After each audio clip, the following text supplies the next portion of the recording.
Your brain has a dedicated region, the fusiform gyrus, that exists for one reason: recognizing faces. Not logos, not brand colors, faces. So when your brand hides behind faceless content, stock footage, AI voiceovers, aesthetic Instagram grids, you're asking your audience to trust you with the part of their brain that processes staplers.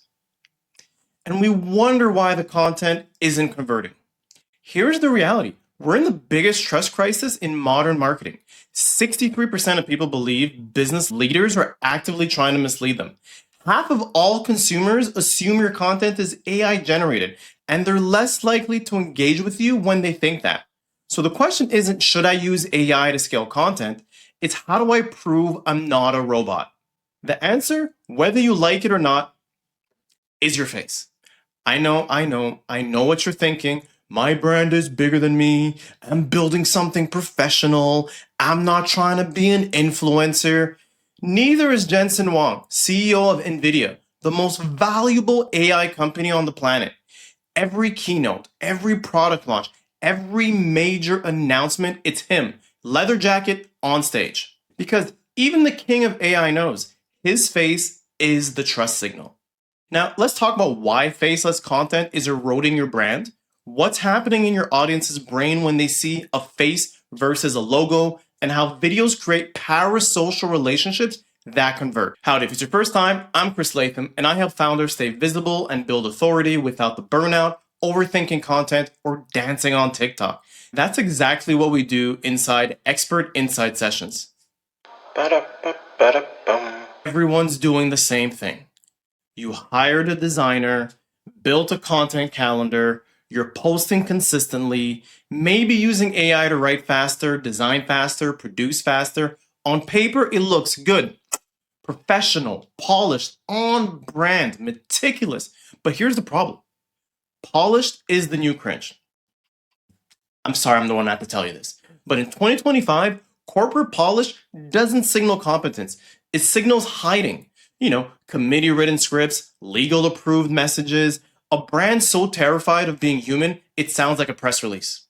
The thing is this, your audience can feel it. So here's the perfect example. In late 2023, Sports Illustrated, one of the most iconic media brands in history, got caught publishing articles by fake AI authors with AI-generated headshots.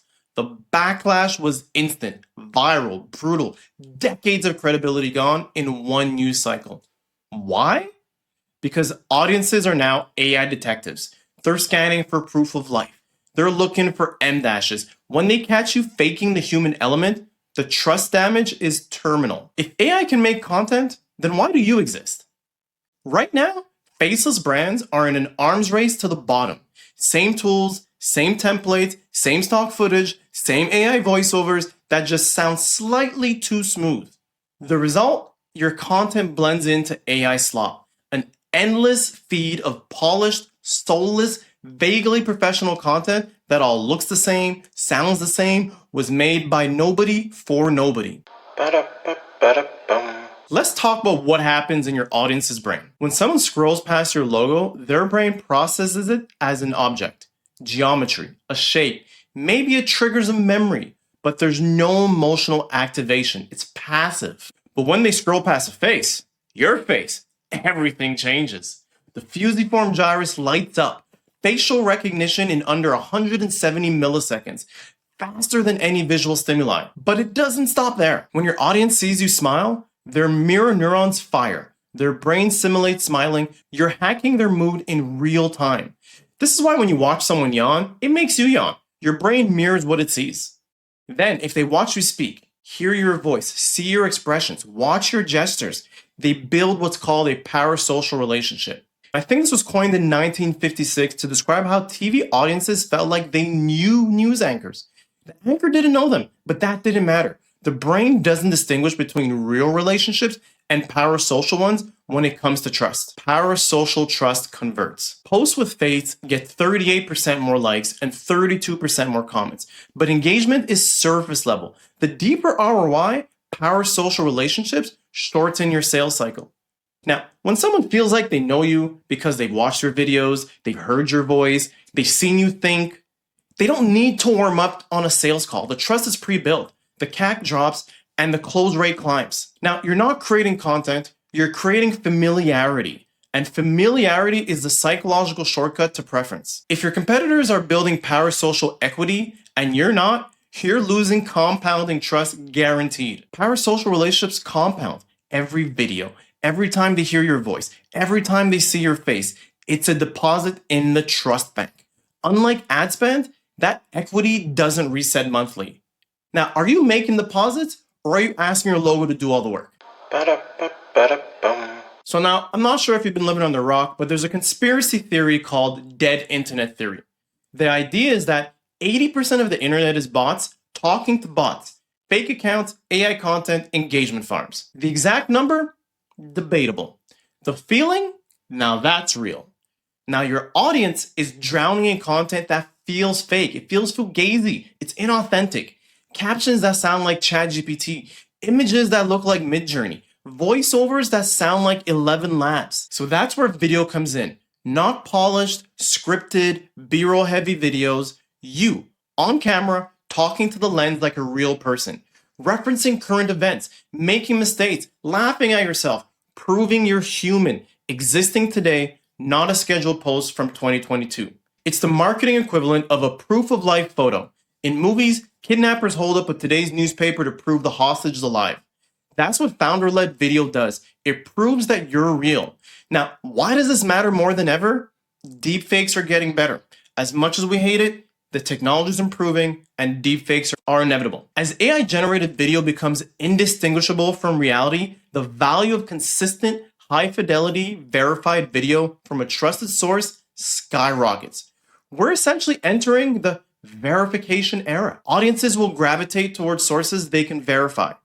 With things like a face they recognize, a voice they've heard before, people who show up consistently in real time with real opinions. So now, if you're hiding behind faceless content, you're not invisible. You're unverifiable, even if you got a blue check mark. And unverifiable means untrustworthy. So now, what happens when your audience can't tell the difference between you and a robot? They're going to default to assuming that you're a robot and they'll just keep scrolling. All right, so let's bring it all together. So the first question is, if AI can make your content, why do you exist? The answer is simple. It's because AI can't be you. It can mimic your tone, write captions, generate a voice, but it can't build a parasocial relationship. It can't make someone feel like they know you. It can't trigger mirroring neurons or activating the fusiform gyrus or creating compound trust. You exist to be the human proof that your brand isn't just another content machine. Now to that second point is that if your competitors are building parasocial equity and you're not, you're losing compounding trust. Every day you wait, your competitors are making deposit into that trust bank, one video at a time, one face at a time, and that trust compounds. The founder who starts today has a 6-month, 12-month, heck, even 24-month head start on the one who waits. First mover advantage is still available. The window's closing. Now that third point, what happens when your audience can't tell the difference between you and a robot? In a world where switching costs are zero, where your competitor is one click away, trust is the only moat you have. So here's my takeaway to all this. Your face is not vanity. It's a strategic asset. It's the fastest way to signal trust in a low trust environment. It's the most efficient way to shorten your sales cycles. And it's the only way to build parasocial equity that compounds. Now, I get it. You're scared. You may think you're not charismatic enough. You may think you're not polished enough. Heck, you may think you're not influencer enough. Let me let you in a little secret. Your competitors are scared too. The difference? Some of them are doing it anyways. They're getting used to being uncomfortable. And when they do, they'll capture your audience because your audience doesn't want perfection. They want proof. And proof that you're real. Proof that you care. Proof that there's a human on the other side of that screen. So here's my challenge to you. Record one video this week. Just one. You on camera, talking about something you care about. No scripts, no B-roll, no polish, just be you. Lisp and everything. Post it, then see what happens. Now the thing you're most afraid of is what I used to be afraid of, is being judged, looking awkward, sounding cringe, is exactly what your audience is craving. that vulnerability, that humanity is proof of life. Now, if I'm wrong, you just wasted 10 minutes of your life. But if I'm right, you just made that first deposit in a trust bank that pays dividends for years.